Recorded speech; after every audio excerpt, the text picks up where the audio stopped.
This is my iPhone X, and if you're taking videos or pictures with it, it uses a new format instead of JPEG, HEIC.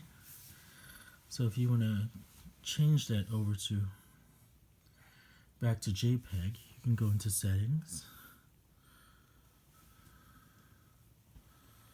Okay, so in Settings, just find the camera app. Nope, went the wrong one. Camera app. Right here. Then from there, at the very top, is Formats. So you can change this. By default, I guess it's already set to 1080p, and it's not even using 4K or 60 frames per second for 1080p.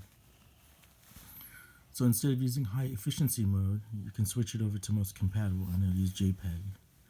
So it doesn't make sense that it's using high efficiency when it's, not even using 60 frames per second or higher frames per second. So for me, I'd rather use most compatible because then I can use it on any Windows machine.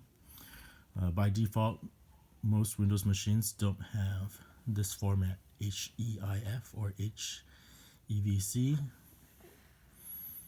And so you have to actually add a Windows add-on to get compatibility for this. So just want to let you know.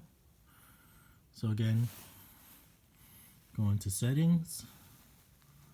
From Settings, select Find Camera.